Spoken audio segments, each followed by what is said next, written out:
Ladies and gentlemen, welcome wrestling fans worldwide to Knoxville and the Great Smoky Mountains for the Ron Fuller, Tennessee Studcast. 6 feet 9 inches tall, 265 pounds. This historic podcast from one of the most respected and successful wrestlers and promoters will follow the footsteps of the largest and oldest wrestling family on the planet. Listen to what I'm saying. That's right. Bring that camera in here a little bit closer. Through 93 years and 4 generations.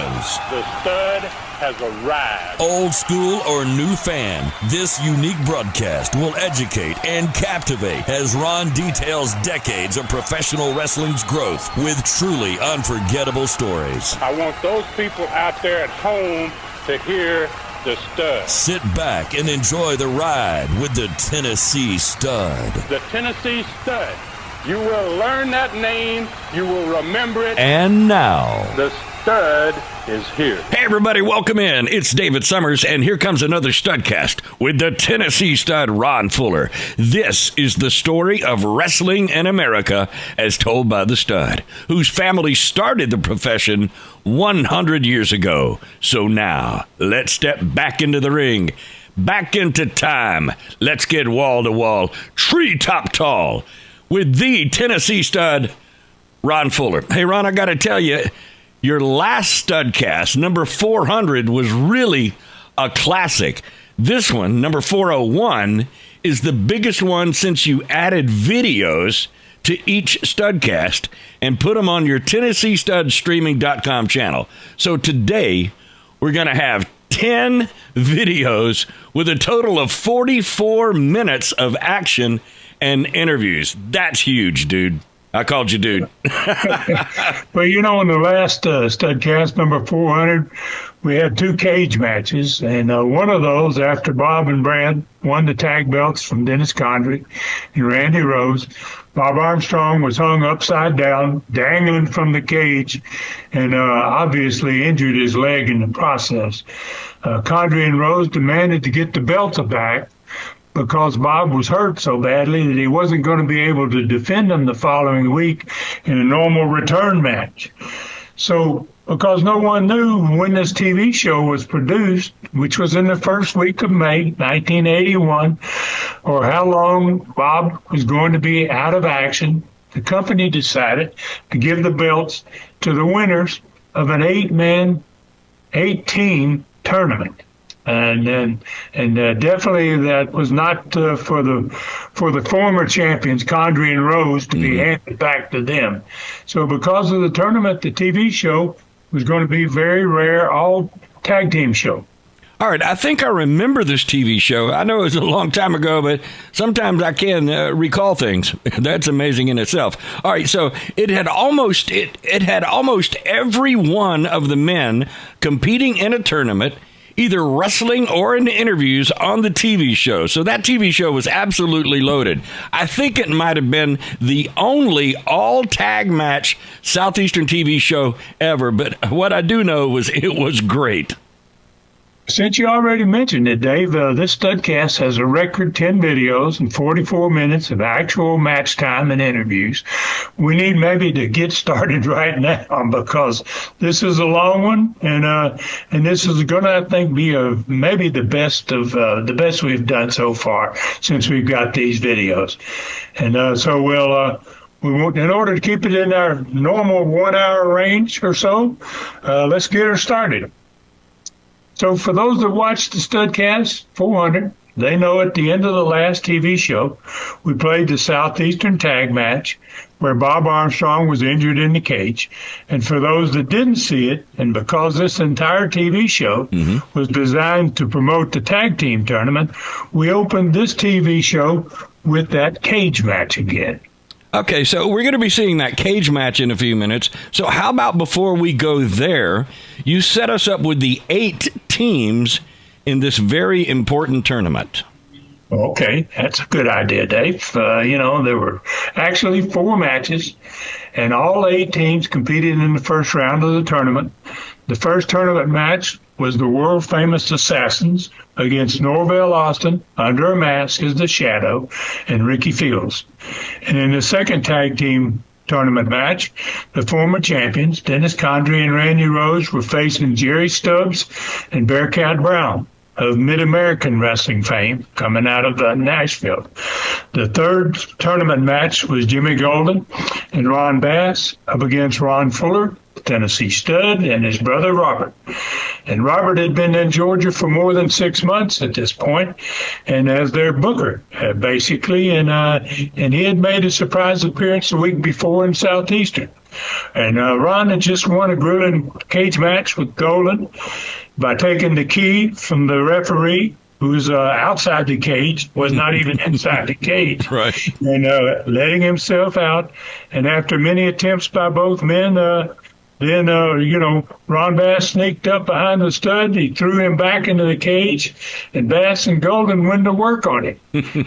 They made one mistake. They forgot to lock the door when they threw him back in. So that was the first time Southeastern fans had seen Robert in months, because he came down. He was there. Nobody knew he was there, but he entered the cage, and obviously he helped his brother. So fourth tournament match was the Alabama champion, Masa Saito, and the United States junior heavyweight champion, Stan Lane, both against Brad Armstrong and a mystery partner with Bob Armstrong on a crutch as their manager. So Bob, had figured a way to get even for what had happened to him, basically, by refusing to tell anyone who Brad's partner was going to be until near the end of this upcoming TV show. And that was a question that at least 3 of the heel teams really wanted to know, and Bob played with their minds throughout the entire TV show. Yeah, I bet he did. All right, that was 8 great teams battling for the Southeastern Tag Team belts, and I don't blame Bob for not letting the other teams know who Brad's partner was going to be. I can't wait to hear how he played that game. So, was there anything else in the opening of this TV show besides the replay of that cage match where Bob was hurt the week before? Well, as a matter of fact, man, there was quite a few things in it that came as a surprise to fans, and that's where we're going to begin this Studcast with the opening of this show. Okay, good deal. So our producer, Brian, is going to set us up. It looks like he's going to be pretty busy today as we start the opening of this very important TV show with this video, and here it is. Welcome to Southeastern Championship Wrestling. On today's program, we'll be seeing some of the top tag team combinations in the country. We certainly will. 3-time tag team champions, Dennis Condrey and Randy Rose, against the Armstrongs in a cage match. We're looking at that. And we'll also be taking a look in some singled action. Mr. Saito takes on Paul Orndorff. Stan Lane and Mr. Saito against Roy Welch and Burrhead Jones. The Fuller brothers, Ron and Robert, scheduled partners today against Jimmy Golden and Ron Bass, plus a lot of other action coming your way. The Southeastern Tag Team titles are very much in the minds of all athletes competing here in the Southeastern Wrestling area now. That's exactly right. Those titles have been vacated. The tournament has been deemed necessary, and we'll be talking about that throughout the program today, Charlie. A lot of action coming your way in the next hour here on Southeastern Wrestling, and before we get into the program, I'd like to say with regret, this is the last week that I'll have Les Thatcher as my co-host on this program. Les. And Charlie, I want to say that I've enjoyed it. I've enjoyed coming to the fans' home in the Southeastern area. A lot of great wrestling competition. I've enjoyed working with you, and I'm certain that I'm leaving the program in the most capable hands that I possibly could. Big future ahead of you, and best of luck to you. Thank you, Charlie. Thank you very much. Right now, we'd like to ask Bob and Brad Armstrong to join us at the desk. We told you a moment ago we'll be taking a look at some videotape of a recent match here in the Southeastern Wrestling area, tag team action that took place in the steel cage. And in this match, Bob Armstrong did suffer an injury, and Bob also, a lot of things have been happening in your career along with Brad's in the last few weeks. Well, it certainly has. You know, it's real hard to fight as long as we've fought to win these belts and then win them and then have something happen that happened to me. After the match was over and then everything should have been stopped, we won these belts. They hog-tied me up like a big piece of ham or something and proceeded to kick my knee and tore the cartilage in it. So they think they've done something big and bad, but I just got this just for a little support when I need it. I went ahead and I tried to wrestle a little bit and it didn't work. I'm only half speed, and the reason these belts are up right now is because I said so. I could have come back and I could have wrestled Condrey and Rose in their return clause like they had. But it wouldn't be fair to Brad, it wouldn't be fair to the wrestling fans, it wouldn't be fair to anybody, because I know Condrey and Rose could beat us with me wrestling about 50%. And I believe you got some film, Charlie, that'll kind of explain what I'm trying to say here. Let's go into the arena. The steel cage match, tag team action for the Southeastern tag titles, Bob. Exactly right. And here you can see we had things going pretty good. The Armstrongs were looking real good against Condrey and Rose. We finally got it like we wanted it, where nobody could come in, nobody could go out. You just stuck right in the middle of it with solid steel around you. And here you can see that we're jacking a few jaws. They opened us up pretty good because that steel cuts real nice. As you'll see, Brad's opened up, bleeding real bad. And I was bleeding myself, but, you know, we still had things going pretty well. We thought we were fighting a pretty even battle against Condrey and Rose, who everybody said was the favorites, and sure enough, I guess they had to be. But the thing about it is, after winning titles like this, after we fought long in many kinds of matches, we tried every kind, and we ended up in a cage match. And that's the one that proved to be the winner for us. We won these belts, and now I have to come back and I have to give them up. And International Sports Incorporated has said that they will allow a tag team tournament, because I do not want Condrey and Rose to have these belts. I'd rather give them to Sister Sledge or Porky Pig than Condrey and Rose. I don't want them to have these belts back. There you see a third element outside of the ring, and now here they're trying with this rope to take my head off, but I duck under it. Now here Brad trips one and the ropes takes the other one down, and right here is a 1, 2, 3, and we are the new tag team champions. Now the match is not over as far as Condrey and Rose are concerned. You're going to see exactly what happened to my knee and everything right here. Don Carson threw the rope in to do the damage, but it backfired on him. Now they're not through. You'll see Don Carson coming in here in a minute, and they're going to do a job on us that they think they're going to be proud of it. Well, maybe they are proud. They think they did something bad to me, but like I said before, I got this crutch just to help me around a little till this knee gets better. I'm only wrestling about 50%. So there he comes, Don Carson, and again, it's 3-on-2. Now you'll see they take the rope that Carson threw in the first place, and they tie me up like a hog, tie my leg up there. They got Brad jacking his jaw over there. They're really doing something good inside that cage. And here's where they tied me up to the top of the cage. They put me upside down. I didn't know where I was, had blood in my eyes. I could feel the strain on my leg, and here Randy Rose is tying my leg to the top. That just, you know, I didn't know where I was. That just crossed my running lights, rendered me helpless. I didn't know what was going on. Brad was taking a beating over there. He kept trying to get to me to help me, but, you know, when it's 3-on-2, it's a little hard to do. So they think they've really done something good. And in a minute now here, you're going to see them really start to work. After they get me tied up real good where I can't hit nobody, can't kick nobody or nothing else, they start doing it. They're what you call hyperextending my knee, bending it the way that it ain't supposed to bend, brother. And if you don't think that hurts, try it sometime. They're really having a field day. He's up there like some kind of monkey climbing in a cage, and they're really, now right here you can see he pushed the knee, and this is what tore the cartilage right here. He pushed it sideways. I felt the pain, and believe me, it hurt. Brad's trying to get to me. There's Carson on him. And if you'll excuse the expression, all hell broke loose right here, and we were on the receiving end. You know, I've heard of poor losers, but this takes the cake. This is the poorest losers I've ever seen in my life. I was trying to hold on the rope to take the pressure off my leg and just couldn't do nothing about it. They just frantically, they just beat the devil out of us is what they did. And they've done this before to another man, Norvell Austin, a while back. They can't stand losing. They lose it, and they're going to get you back one way or other. Now here, Randy Rose, he takes his flight out over the top. That boy's half orangutan anyway. And here they got me trying to untie my leg right here, and I was in an awful lot of pain here, Charlie. I didn't know if my leg was broken or not. A lot of things took place in this cage, and there's one thing as far as rules and regulations are concerned about a cage match, Bob, that there's no disqualification. Anything goes anytime that steel cage Exactly is right. Anytime you put that cage up and you get inside and sign a contract, anything goes. But as far as we were concerned, the match was over. Carson threw the rope in. It backfired on him. We won the match, but it wasn't enough for him. And thank goodness they got me tied down. They got some people down there, and they finally get me on a stretcher. At this point, I didn't know whether the leg was broken or not. I knew it was hurting like the very devil, and I didn't know what to do about it. Thankfully, there was a paramedic standing by, and when they got me back to the dressing room, they packed my leg in ice, and it stayed for about half an hour in ice, and I finally got some feeling back in it, and believe me, the feeling wasn't good. Like I said before, here comes a stretcher here. They were going to try to get me out of there because I didn't want to put any weight on the leg, and the paramedic said it was best that I didn't try to put any weight on it, so we found out exactly what was the matter with my leg. So here I'm being carried out. It's not a very pretty sight. And I hope Condrey and Rose are real proud of it, because payback is bad, brother. Payback is really bad, and payback is coming, and you better believe it's coming hard. Brad, I know it was heartbreaking not only for you to have to surrender those tag titles, but to see your father injured in this manner. You know, Charlie, it hurt me as much as it did Dad to see Dad hurt like that. It was a real thrill to win these belts, but them hurting Dad like that just wasn't worth it. Now, you'll see right here, Charlie, before I left, I knew darn well we'd won those belts, and I didn't let them take me nowhere till I got my belt. Of course, they had to lay it across me on a stretcher, which ain't exactly a good way to win a belt, but by golly, I did win it. We did win the belt, and there you can see them carrying me off.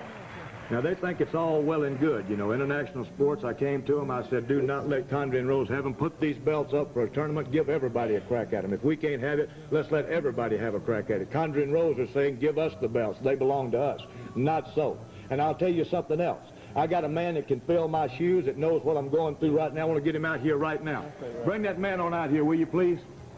Now, here's a man that went through exactly what I went through. He's a man that knows where it is and what's going, and we go into the ring and show you that Armstrong, and the Shadow can get it done. Right?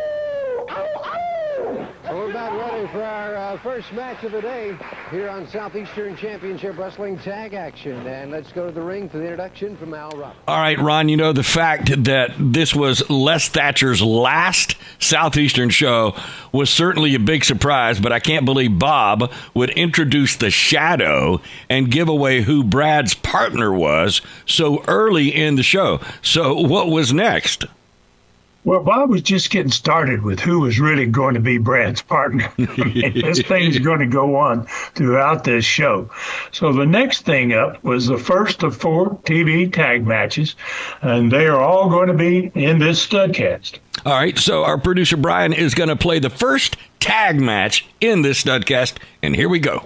Your attention, please. Our first match, 1 fall, 10-minute time limit. Your referee, Bruce Fortson. Bruce Fortson, your referee. Introducing in the corner to my left, at a combined weight of 430 pounds, Brad Armstrong and the Shadow. Armstrong and the Shadow. Their opponents at a combined weight of 465 pounds, Joe Turner and the Superstar. And Brad Armstrong and the Shadow, a familiar face here in the Southeastern wrestling area. Exactly, Charlie. A tough veteran, the Shadow, and teaming with Brad Armstrong should make a very potent combination. Collar and elbows into the ring, over on the ropes, and Bruce Fortson calls for the break. Shadow back at him, hooks the headlock and the hip-in takedown.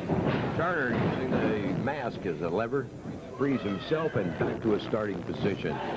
There's no doubt about this. The Shadow and Brad are up to speed, and speed to burn in this particular competition here, Charlie. I'd like to commend you, Bob Armstrong, for your decision in the situation with these tag titles. Of course, with the return clause for Condrey and Rose, the former champions, you would have to surrender those belts, you not being able to participate in the match. That's exactly right. The return clause states that the champion gets a return match if he should happen to lose, and that's what they're crazy about, this return clause. And I wasn't about to be idiot enough to go into the ring with Condrey and Rose.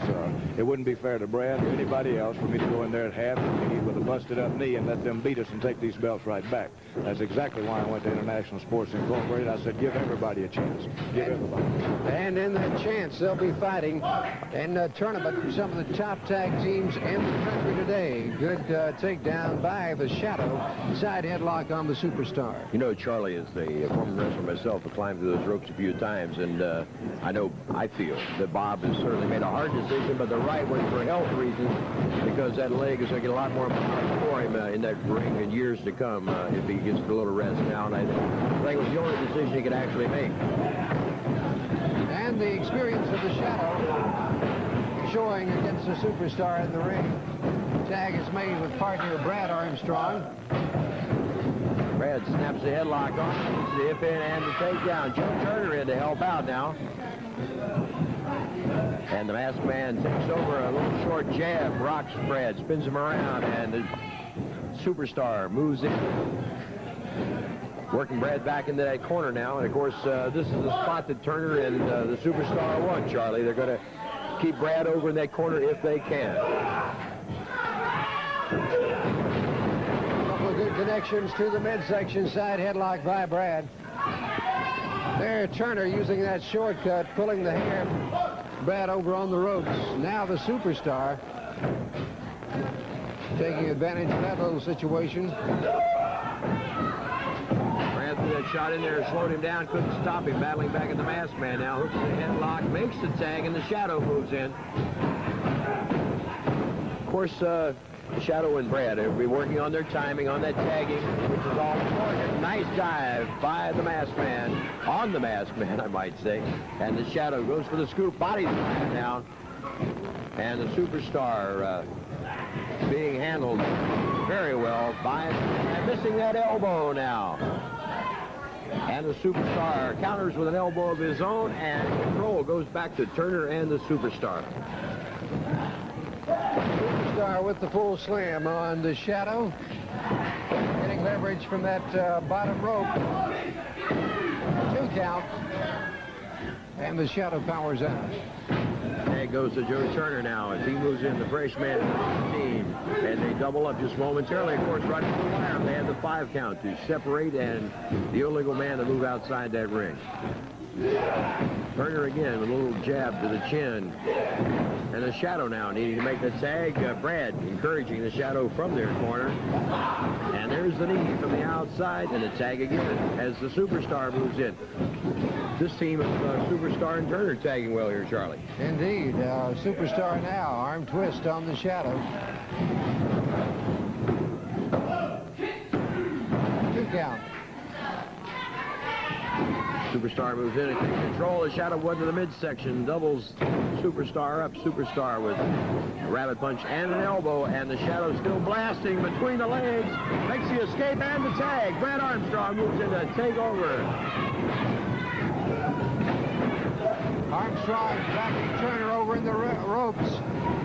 All 4 men now in the ring. The headbutt by the Shadow puts Joe Turner outside. They're doubling up on the Superstar. Double back drop and sends him flying almost through those ropes. Brad now taking command. Body slammed. They got it, Charlie. 3 count on the Superstar, and your winners of the match, the Shadow and Brad Armstrong. I'll tell you what, Brad and the Shadow made a real good tag team combination. All right, so who was up next, Stud? Well, Dennis Condrey and Randy Rose, man, they had an interview, and they had some comments, obviously, about the video of what they wanted to show from the match with Bob's injury. And, oh, by the way, Dave, off camera, Condrey and Rose, like you, they had already decided that the Shadow was going to be Brad's partner in the tournament. They had kind of made the decision already that they knew who this was going to be. Okay, so I need to see some more of what Bob has in mind for Brad's partner before I comment. So right now, I'm looking forward to what Condrey and Rose were going to show in this next video. So here it goes right now. Still in controversy, the Southeastern Tag Team titles. And with me now, the former champions, Randy Rose and Dennis Condrey. Gentlemen, a lot that has been said in the last week about the decision to have the one-night tournament for the champions. Well, Charlie Platt, let's say this. There's no controversy in me and my cousins' attitude about these belts here. They should be coming back to the rightful champions, because you, Bob Armstrong, and Brad Armstrong, you are not the rightful champions. With a busted leg, you say he's not 100%. He's never been 100%. And Brad Armstrong, you're only about 20%. So we are the rightful champions, and that's where they should be. What you say, we have some videotape of the incident. History right here. This is history in the making. You know, this right here is like an old-fashioned hog slaughter. Look at here. Bob Armstrong is being hung. I mean literally hung upside down. Blood is running all over the place. Look over here at Brad Armstrong. Shooting out profusely. He is bleeding, shooting all the way across the ring, Jack. We are in our glory right here, Jack. Do they look like champions to you? Answer me, Mr. Platt. Do they look like champions to you? I see a third element in the ring lending quite a bit of assistance. The match is already over, is what you don't understand. That's the most beautiful sight I've ever seen, cuz since you and I have been tagging together, I guarantee you. Look at here. Look at that old knee bending here. Look at this. That knee is popping. You can hear the bones cracking right here, Jack. Quite disgusting, the injury of Bob Armstrong. I rose to a height of ecstasy when I seen and heard Bob Armstrong and the Carlets cracking, baby. Comments of the former Southeastern Tag champions Randy Rose and Dennis Condrey. Condrey and Rose had to have tremendous heat after celebrating what they had done to Bob. All right, so what was in the second segment of the TV show? The second TV match. Well, that was another team in the tournament, Masa Saito and Stan Lane. And after that one was over, they were going to go to the set to watch a loser leaves town match with Paul Orndorff. All right, so Brian, our producer, is going to show us the new tag team combination. Here it is. Introducing in the corner to my left, at a combined weight of 448 pounds, Roy Welch and Burrhead Jones. Welch and Jones. Their opponents at a combined weight of 465 pounds, Stan Lane and Mr. Saito. Lane and Saito. Stan Lane and Mr. Saito, you talking about championship caliber. Here you have the U.S. Junior Heavyweight Champion and the Alabama State Heavyweight Champion. Exactly, Charlie, and this has got to be a good team. They haven't wrestled together extensively, but both are very knowledgeable in the tag team wrestling, and certainly we're talking about those title belts being up for grabs. You've got to figure a strong percentage leaning towards Stan Lane and Saito. They're a tough competition for anyone they face. Nice go-by and takedown by Lane on Roy Welch. Lane with a good break there. A whole different way to start for Stan Lane. Waistline. Roy Welch with the takedown, trying for the ride. Lane turns out. Welch with a nice fireman carry takedown. And Lane kicks free. Seeing some good wrestling. They're opening up good here. And Lane trading hold for hold, which I say is not normally Stan's style. Cautiously going in. Lane locking up that left arm. Tag is made with Jones now. Burrhead goes collar and elbow, gets the headlock on Stan Lane with the takedown. Lane counters with a head scissor. Burrhead slides out before Lane can get it hooked, comes up with a leg. Stan goes to the ropes, and we're seeing some good hold and counter hold now, Charlie. Both teams moving well. Saito yet to enter the fray. But what we've seen thus far, both teams moving well and countering well. It has kept the match very even. The tag made, and here's the power. 4 wrestlers in that ring now. Saito, the power man, and opens up with a chop. He'll change the flow of the battle right now. Saito working over Burrhead. Saito, very dangerous man in that ring. A devastating competitor. And I said the power man of the 4 in the ring right now, and certainly he has changed the entire complexion of the contest. Lane was content at trading holds and looking for the opening. Saito pressing now for that advantage. And Roy hooks that leg good there, but the tag goes to Stan Lane. Here's what I'm saying. Saito and Lane haven't wrestled together a lot as a team. But there was a very smart move. Saito almost tripped up, was able to get to the corner and make the tag. It's right now Stan Lane with the arm bar and controlling, slowing the flow of action down. The speed's got to go with Lane and Welch in this one. That power from Saito maybe make the big difference in their team. Nice takedown by Stan Lane. And here again, Stan Lane showing that he can go back to the basics of professional wrestling and wrestle with the best of them, but he prefers to take the shortcuts, cut the corners. And, of course, what can we say? The man is the United States Junior Heavyweight Champion. It has done well for him.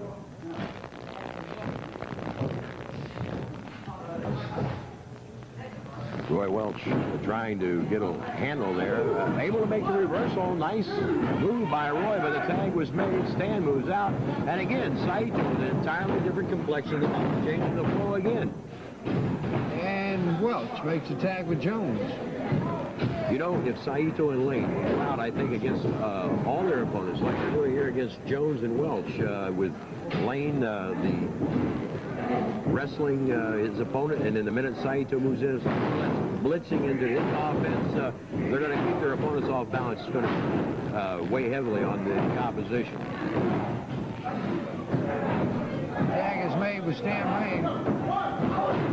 Lane throws in the right, snap for a takedown.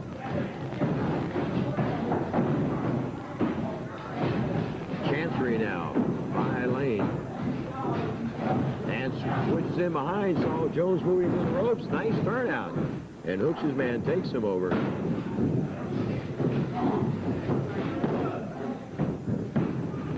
Burhead out, Lane right back to his feet, and Lane moving quickly. Here's the tag again. It's the finesse, the speed of Stan Lane, the power, and the blitz offense of Saito, and they've kept the other team at bay and off guard thoroughly. Charlie, they've looked very, very good. Saito with that chop.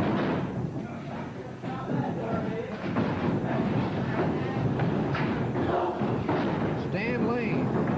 Martial arts kick, and Lane has studied in the martial arts to some degree, and the body press. So it's Stan Lane putting away Burhead. Jones had a big win for Saito and Lane. Saito, of course, the Alabama State heavyweight champion, and Stan Lane, United States junior heavyweight champion. They're coming to join us now, and we have a piece of videotape we'd like to show in just a moment of a particular match in which Mr. Saito was in action against Paul Orndorff. And if we could roll the tape upstairs. Film, Charlie, let's see it. Going into the arenas now. This very important match for Mr. Saito. Hey, he almost stupid. Here, ladies and gentlemen. Not gonna, sir. Let me tell you something, Charlie. Put the guy right here. This is the way Paul Orndorff looked about 99.9% of the match. Flat on his back, kicking, squirming like a fish out of water. Right now, Saito has a nerve hole on the trapezius major muscle, which is a very excruciating hole. And the only way Paul Orndorff can escape from that hole, as you can see, is by the illegal use of a closed fist. Now he's up. The guy continuously seems to have to resort. This is not a boxing match. This is professional wrestling. You use wrestling holds, use leverage, you use strength and power. Not a closed fist. Look at that. Right below the belt. What can I say about Paul Orndorff? Except the guy's a sore loser, he's a cheater. Isn't that right, Mr. Saito? Huh? Oh, yeah, he cheated all the time. Punch said, 100 punch to me. So we are professional wrestler, right? He does some boxing, kickboxing, punch it, kick me. He don't know how wrestling. Right, but I'm tough Japanese. I beat him. He's right, no more. Right here is a very nice wrestling maneuver. A salto or side suplex, if you will. Very good. It's like a weak elbow. Apparently Paul Orndorff is very, very tired himself. I think they've been wrestling now about 20-some odd minutes. Orndorff takes his man into the ropes. The back body drop. Let me tell you something. The average man, just one back drop would finish him. When you land, the base of your spine is compacted. All the breath is knocked out of you. You must tighten up. You must tense. In Japan, they call it tenso. And right there, you saw it. That was an inverted karate thrust to the solar plexus. There's no man alive that could withstand that. All the arrows gone from him. He's beat right there. Your new champion, ladies and gentlemen, is Mr. Saito. 245 pounds of Japanese devastation. Alabama State heavyweight champion, Mr. Saito, and the U.S. junior heavyweight champion, Stan Lane. Saito and Lane looked like a great team. Saito and Orndorff had another classic contest, with Saito catching Orndorff with a karate thrust to the throat to win that match. All right, so there was no mention of the Orndorff and Saito match being a loser leave town match. And why was that, Stud? And what was next? Well, we really didn't want to draw undue attention to the fact that a major talent like Orndorff was gone at this point. Wow, no doubt. Yeah. And we also wanted to keep the focus on the tournament as much as possible. And so that's kind of why the personality profile was going to be the next thing up. Yeah, you know, and you've mentioned this before about Paul Orndorff. It was awesome to have him in Southeastern, and then the talent that he was to become. I mean, was really tremendous. All right, so this should be an interesting personality profile with 5 teams being talked to right before this huge tournament. All right, so here comes that personality profile. The Southeastern Tag Team Championships. The championships which are now in the possession of International Sports Incorporated. With me now, Bob and Brad Armstrong. Bob and Brad were winners of those Southeastern Tag Team titles in a recent cage match, and almost immediately when the match ended, Bob, you suffered an injury, and I know it was a hard decision for you, but you have surrendered those titles to Southeastern Championship Wrestling. Well, I'm no idiot, Charlie, and I know that going at about half speed, I couldn't defeat a team like Condrey and Rose, who had a return clause after that match. And I don't think it'd be fair to Brad either for me to go in there and try to hold up my end when I know I couldn't do it. So I did vacate the titles, and rather than see Condrey and Rose get those titles, I'd rather see Sister Sledge or anybody else get those titles, but not Condrey and Rose. And this way, everybody will have a chance at the belts, including a man that I've got to fill my shoes who'll be partners with Brad. We have some comments now from the team who held for 3 times those Southeastern Tag titles, and the team responsible for the injury of Bob Armstrong, Randy Rose, and Dennis Condrey. You know, actually, gentlemen, there should be no tournament for our belts. And I emphasize our belts because they are our belts. Now, since there is a tournament, we're going to do exactly what we say we're going to do. We're going to hurt somebody once again, just like the old hog slaughtering we did other night. And we're going to win those belts again, right, Cuz? That's right. 3 times, he said. 3 + 1 is 4. We're going to be champions for the 4th time. And who knows who'll get hurt again, Bob Armstrong. Well, it's hard for you to listen to those type comments from Rose and Condrey, Bob. Well, it's awfully hard, and they're talking about 3 times champions. They'll never reach 4. There's a lot of good teams entered here, a lot of fine teams. And like I said before, the man that's going to fill my shoes is going to be a surprise to everybody, but he's a man that knows what I've been through, and a man can handle a job. So Condrey and Rose, don't count your chickens before they hatch. And speaking of tough teams, one of the very tough teams who will be teaming together, great in singles action, but also as a tag team combination, will be Jimmy Golden and Ron Bass. Brother Bass, do you realize that we are about to become the tag team champions? And I'm going to tell you something, there would be nobody I'd rather beat than the 2 Fuller brothers. We're going to put them out first. You know, there's one thing I can't understand about old young Robert Fuller, old fat boy. He's always here when he ain't supposed to be, and when he's supposed to be here, he's not here. He is a coward. I don't see him here today. He ain't nowhere in sight. But I guarantee you one thing, if he gets a chance to backstab somebody, he will be doing it. But Robert Fuller, just get into the ring and face us. Heads up, brother. Let's see who's the best tag team. You know, Jimmy, we don't only have to face the Fullers. We're going to beat them when we get our opportunity, but there's other tough teams that we're going to have to face. It'll be the first opportunity for you and I to go after these tag team belts. And I think I kind of like to have that, Jimmy, so we're going to go out there and we're going to take them, my friend. Well, and very tough first-round pairing, Golden and Bass. Well, that's true. I'd like to say the reason that Robert's not here, I heard some comments about that. Robert's been wrestling up north. He was there today finalizing some contracts. His flight's a little late, but he'll be here, gentlemen. Don't worry about that. And in this tournament, he'll be there. You can be assured of that. And I'd like to say, Charlie, I don't know if anybody's brought up the point, but this isn't a one-match tournament, gentlemen. This is not just beating the Fuller boys. Somebody's going to have to win 3 matches during the night. Whoever does it, whatever team it is, will have to be in shape. They'll have to be ready. They'll have to be mentally and physically prepared. And I'd like to say, I don't think there's a team in this tournament that's been wrestling together longer than my brother and I. And we're looking forward to winning this championship. We're looking forward to being back together as a team. And there's a whole lot of strong teams in this tournament, probably as great as there's ever been in any wrestling tournament, certainly any tournament here in the southeastern area. And we're looking forward to the competition, not just Golden and Bass, to all the competition. And we're going down to the finals. Coming to the Tennessee stud, Ron Fuller, who will be teaming with his brother, Robert, in the one-night tournament for the Southeastern Tag Team titles. Experience in the part of you and Robert being tag team partners a number of times, Ron, will certainly pay off. But you also have to look at the aspect of 2 great men in singles competition, the U.S. Junior Heavyweight Champion Stan Lane and the Alabama State Heavyweight Champion, Mr. Saito. You know, when I was informed of this tag team tournament coming up very, very shortly, the first name that came to my mind was Mr. Saito. The man is in excellent shape, as I am. The man is a skilled martial artist, as I am. The man is an excellent wrestler, as I am.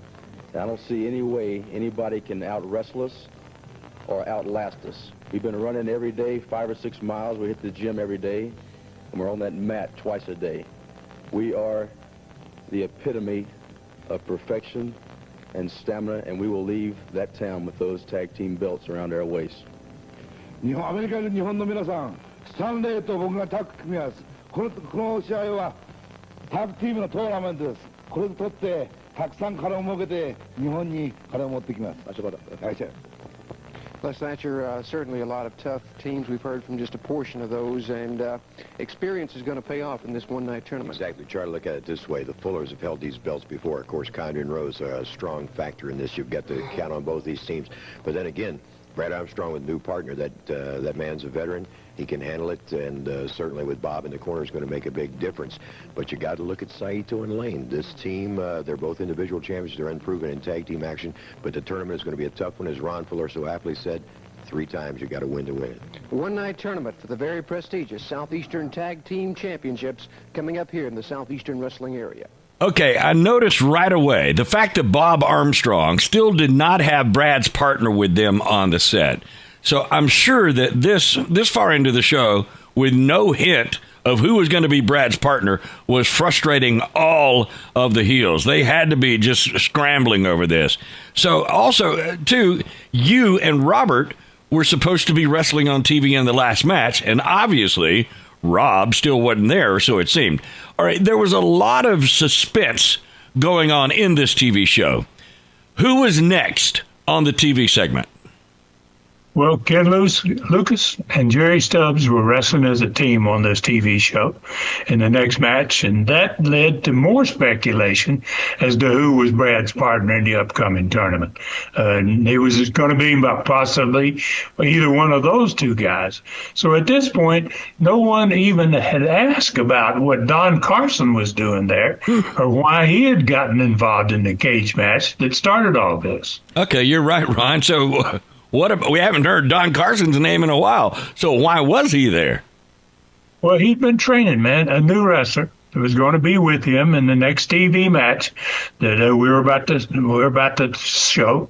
And but as Carson often did, he'd already messed up and gotten himself involved on the wrong side of the Armstrongs. But obviously he was committed to Condry and Rose. Okay, so here comes the third tag team match of this TV show. Here it is. Time limit introducing in the corner to my left at a combined weight of 460 pounds, Ken Lucas and Jerry Stubbs. Lucas and Stubbs. Their opponents at a combined weight of 471 pounds, Lon Maxwell and Don Carson. Maxwell and Carson teaming up against Jerry Stubbs and Ken Lucas. Lucas, the Southeastern Heavyweight Champion. Stubbs, former NWA World Junior Heavyweight Champion. Exactly. And Carson going to start for his team. I haven't had a chance to look at this Lon Maxwell yet, Charlie, but I sure will very shortly. And while Lucas and Carson, two rivals from way back, going at a nice takedown by Luke. Carson finds the ropes. We want to mention next week on the program, Charlie, you're going to have girl wrestlers. We'll be seeing another cage match and a speaker demonstration by the man in the ring now, who had certainly made that hold famous throughout the wrestling world, Ken Lucas. That cage match we'll be doing next week. Heated feud between the Tennessee stud Ron Fuller and Jimmy Golden. In the steel cage, we'll be doing that videotape. A lot of action coming your way right here on Southeastern Championship Wrestling. Stubbs with that arm whip and takedown. Carson him in and catches him in the section. Makes the tag. We're going to get a look now at Lon Maxwell. Maxwell looks pretty good. Stubbs meets him as he comes through the door and puts a stop to any offense by Maxwell. Tags Luke. And the man from Mesa moves in to snap on the headlock and take control. You know, we're talking about tough combinations. Lucas and Stubbs. Now, there's a good combination. Both men are championship-oriented and know exactly how to handle that situation, Charlie.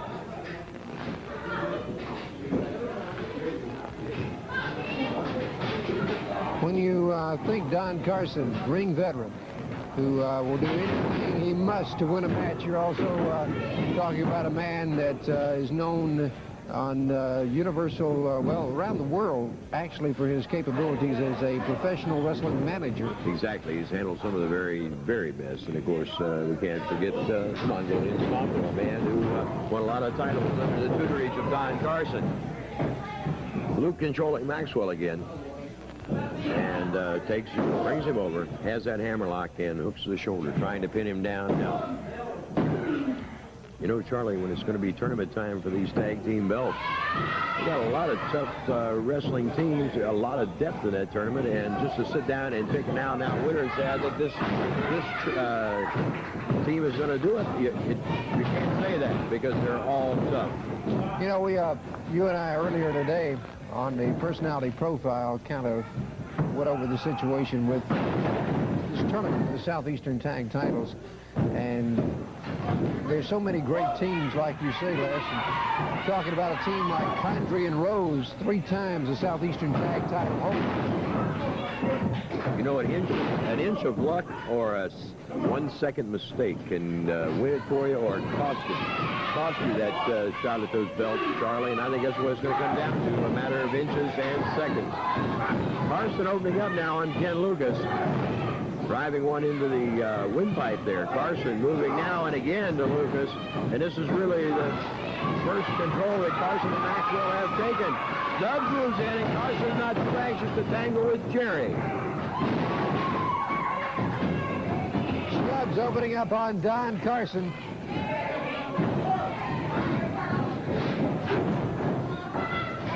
Tag is made with Lon Maxwell. Maxwell snaps the headlock on Lucas. He's got Carson over that corner. All 4 men in the ring. Stubbs. The referee at this point. Power slam by Jerry Stubbs takes the fall over Lon Maxwell, and your winners, Ken Lucas and Jerry Stubbs. Jerry scored. You know, Bob had Ken Lucas and Jerry Stubbs together as a team. He really was confusing everyone about who was going to be Brad's partner. Was there anything else in this third TV segment? Yes, as a matter of fact, there was another video, oddly enough. Ken Lucas had won the Southeastern belt back from Ron Bass the week before, and he and Jerry Stubbs went to the set with Charlie to see how that happened. All right, so, Brian, let's see how Lucas had regained his belt. Here it is. Speaking of Ken Lucas and Jerry Stubbs, they're coming out to join us now. Ken Lucas, the Southeastern heavyweight champion. We have some videotape of that match in which he went against the big man from Texas, Ron Bass. Wayne, if we could roll it upstairs. The action between Bass and Lucas for the Southeastern heavyweight championship. Ken? Right there, you know, Ron Bass got me before I came in the ring. He started right in on me. And I had to get my bearings right. He had me in trouble throughout the first 4 or 5 minutes of the match. But, you know, what goes around comes around. And Ron Bass got paid back for all the dirty work he's done. And now I'm the champion. The main thing I want to concern on, Golden, Bass, Condor, Rose, any of them, what's the belt, they know where I'm at. Hard-fought match between you and Ron Bass. Well, you know, Ron's a big man. He weighs about 310, 315. He's got a lot of power. Once I started up right here, you can see I'm throwing some hard headshots, and Ron stood up under him. He's a very, very tough man right here. I got him. He went over. But we did have a very, very hard match. I cannot take nothing away from Ron Bass. He's a very, very tough man. But I've got the belt now, and I plan on keeping it for quite a while. Jerry Stubbs also out with us. Congratulations to you and Ken on that win here on television today. Well, thank you, Charlie. You know, Ron Bass, like you said, is a big man. Anybody 300 pounds or over is big. But he's got the experience, he's got the know-how, and he knows what to do when he steps in that ring. This is a mistake he made right here, Charlie. He thought that he had me for the 3 count. As you can see, what goes around comes around. I took those tights, held him right down 1, 2, 3, and I'm the champion now. I'm in the driver's seat. So Mr. Bass, Mr. Golden, Condor, anybody, if you want me, come and get me. Coming to Ken Lucas, the Southeastern heavyweight champion. Man, this was an excellent TV show, and it still was not over. So when was Bob Armstrong going to let us know who Brad's partner was in the tag team tournament? Oh, Dave, actually, right now. Okay, it's about time, Ron. I'm totally confused at this point, and I'm sure all the heels were as well. So here comes that eye-opening video for us, and it's right now. And, of course, it is a one-night tournament for the Southeastern Tag Team Championship belts. One team with me now, Ken Lucas and Brad Armstrong, managed by Bob Armstrong. We'll be meeting Mr. Saito and Stan Lane in the opening round. And we're going to talk to right now three-time Southeastern Tag Team Champions Randy Rose and Dennis Condrey, who will be squaring off with Jerry Stubbs and Bearcat Brown. Let us say this to you people in Birmingham, Alabama. There should never be a tournament for our belts, because I'm going to tell you one thing, we were not defeated. Those are our belts, Bob Armstrong. We hung you up like old fattening hog, and we slaughtered you, baby. So they're our belts. We walked through all the competition in Birmingham because we're going to have to prove to them once again that we are the rightful champions. Right. Bob, you've been forced to vacate the belts. Of course, you'll be in the corner with Ken and Brad on Monday night. They've got a tough opponents in Saito and Lane. They certainly have got a tough opponent, and I want to thank Ken Lucas for stepping in and being Brad's partner right now. I'm in a bad situation. They think they've done something big and bad, Condrey and Rose I'm talking about. They've got me walking on this crutch, but I don't really need it. I just got it for support. And one thing that Brad and Ken's going to have is a lot of support from me sitting on the corner in Boutwell Auditorium. And when it all comes down to the end, we're going to go through them all. And I hope that somewhere in that tournament, we end up with Condrey and Rose, who, like they said, hung me up real good. I hope they're real proud, because payback is bad, brother, and payback is going to be double bad in Birmingham. Kenny, endurance is one of the keys. You're going to have to go 3 times to win it. That's correct. You know, right now that our main concern, Les, is, we're going up against Mr. Saito and Stan Lane.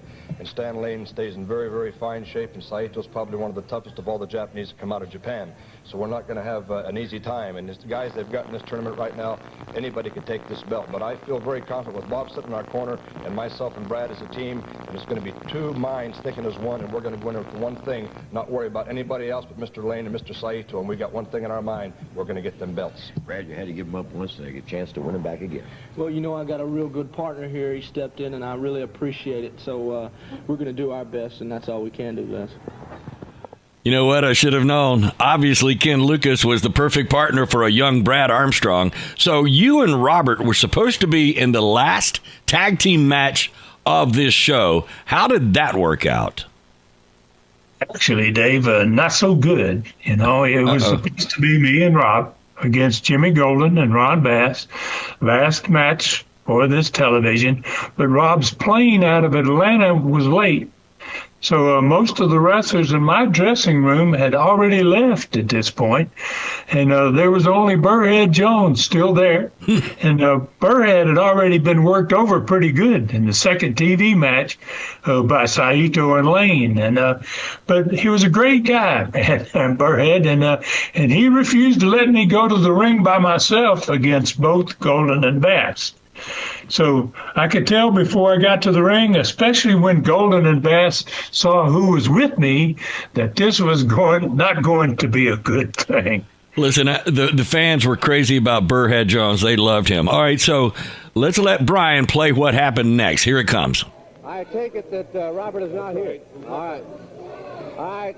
In the corner to my left, at a combined weight of 475 pounds, Robert Fuller is not here. The new partner of Ron Fuller is Burrhead Jones. Fuller and Jones. Their opponents at a combined weight of 512 pounds. Jimmy Golden and Ron Bass. Golden and Bass. Yes, it's Golden. Apparently, Charlie, Robert Fuller is not in attendance here in the studio today. Burrhead Jones has gone in as partner to Ron Fuller. And look at here, Bass and Golden double up on the pile driver on Burrhead Jones. Ron Fuller moving around the outside, grabs Burrhead, drags him outside, clears him, gets him out of harm's way now. And Ron taking Burrhead out over by our broadcast desk. Ron's headed back to the ring.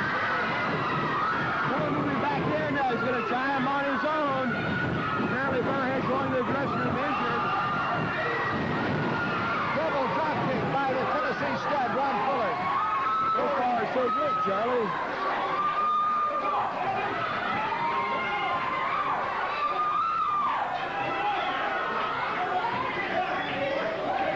A lot of animosity between these 3 men, and Ron Fuller evidently going at it a handicap match. Yes, sir. Apparently, Charlie, he has made that decision that he intends to wrestle these two men on his own. As we said, Brother Robert not in attendance, apparently.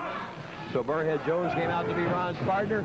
He was piled dry by Bass Golden right away, and now it's handicap. Nice move on the part of the Tennessee stud. He's got Golden up for that atomic drop. Ron Fuller rolling out on the floor.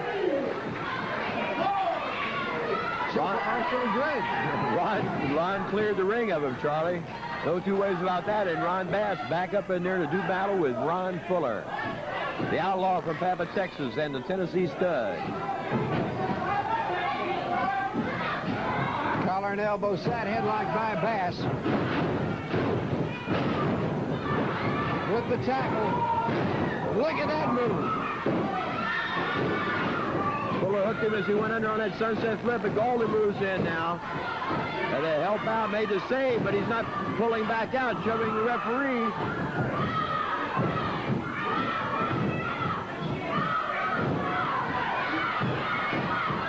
Golden and Bass doubling up on Ron Fuller. Again, the referee throwing across the ring this time by Jimmy Golden. I don't think they're so concerned with winning the match as to doing some bodily harm to Ron Fuller here. Indeed, they are going to work on Fuller. Double suplex. Now look at him. Double suplex. The referee calling a halt to it here, Charlie. Apparently disqualification in order for Bass and Golden. Wait a minute. We have a late comer in the ring. Robert Ford has arrived, and none too soon. Pounding away at Jimmy Golden and Ron Bass. Ron Fuller not up on his feet yet. A knee lift sends Bass crashing to the floor, and Robert Ford has cleared that ring. We'll be back in just a moment. You know, I'm beginning to remember more of this TV show. Didn't something else happen on this show? Yeah, it certainly did, Dave. You know, so if you like two men, let's have a look at that, too. All right, let's roll that video right now on this great TV show. Here it comes. Coming out now. I just want to say one thing. Bass and Golden, we're going to take care of you boys. First round in the tournament, y'all going to be out right away, gentlemen. I didn't have a chance to get this stuff on to wrestle these guys here because I've been finalizing some agreements, being that if we were to win these tag titles, that I'd be able to stay here and go as a tag champion. And that's exactly what I expect to do. I came back here to do one thing, boys, and that's to take that title home. And we're going to take these belts home right here. We're going to take these championship belts home because we're the best team in the tournament, and the tournament's going to last all night long. And when it's over, gentlemen, we're going to be going home with the belts, and you, Golden, and you, Bass, are going to be taking the short trip and the long ride, Jack, because we're going to take care of your rear end. Southeastern Tag Team Tournament, and there you have two of the participants, Ron and Robert Fuller. They'll be in first-round pairings in this tournament against... I got something I want to say.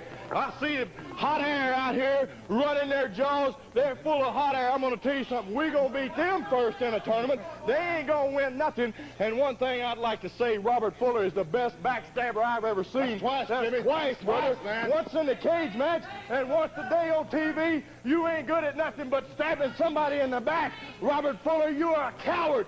Face this head up, boy, and it's going to be head up from in this tournament. We're going to win the titles and nobody else. You know, Jimmy, he comes out here saying that he's formalizing contracts. Well, he can be a tail. Let's go. Hey, why don't you get out? Come on. You want to get it up? A minute. Play it going. Go back to the ring. Back in the ring now. Les. Charlie, this one's carried right back into that ring, as you said. The Fullers, Bass, and Golden swinging it out. This is unscheduled totally. And right now, we're having a fifth match on today's program. And this tournament has certainly caused a lot of excitement here in the Southeastern wrestling area. You're looking at the tournament getting underway a bit early, Les. That's one of the first round pairings right there. Yes, sir, exactly. And, of course, it's right now the Fullers, Bass, and Golden in that ring. Ron squared off with Jimmy, Ron Bass, and Robert Fuller. And if you had to score it on points here, the Fullers are way ahead of the game. And we got just a few seconds left, reminding a lot of action coming up next week, including live girls match on NTV Studio. Sleeper exhibition by Ken Lucas and a cage match film. I wish we could stay with this, but our time is up for this. You know what? I knew it. Almost everything that could happen happened. This show was one of my all-time favorites. So what happened in the tag team tournament, Stud?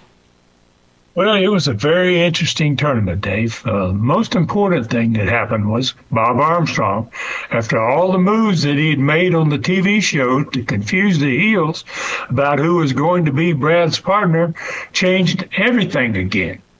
And he had everyone thinking Ken Lucas was definitely going to be Brad's partner.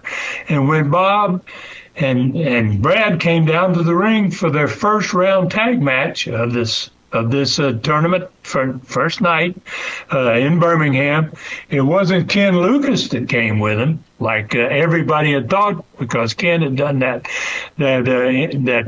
interview at the end of the show.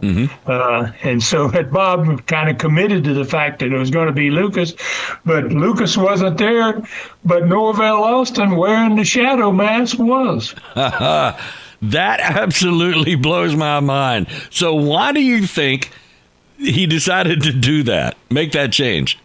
Well, I think it was because Bob's team was going to have to face Saito and Lane, a very powerful team in this first round match.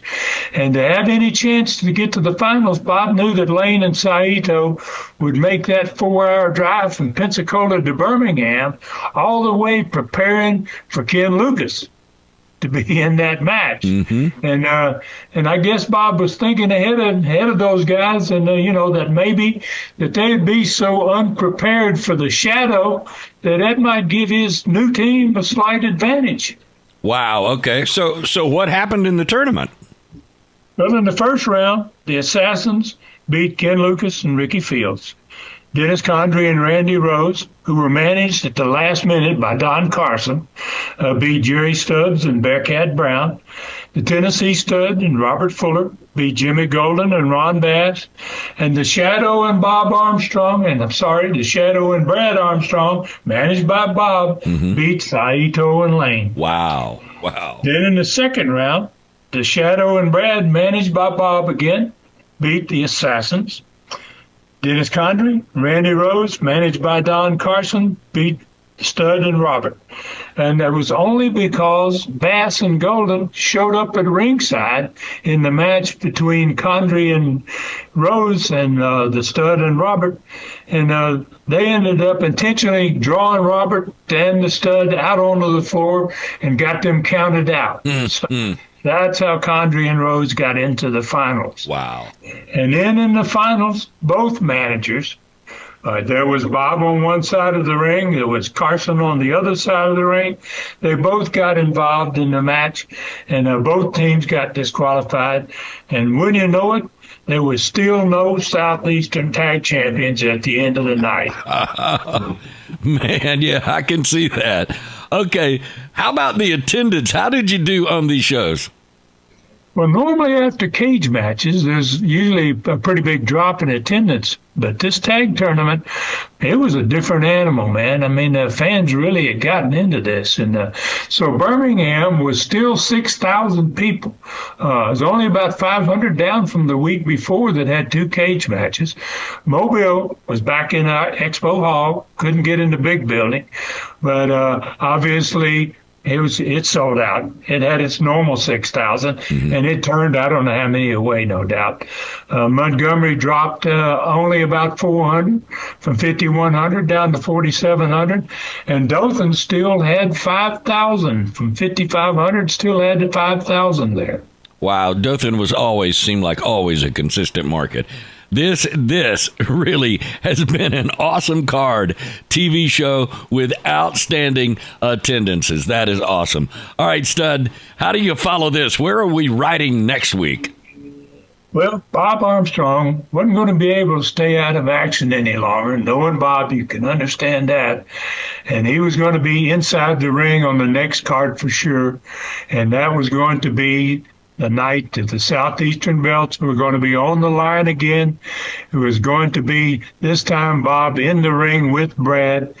It was going to be a championship match, no disqualification, and there had to be a winner. Wow. So somebody was going to walk out as the Southeastern Tag Champions the next Studcast.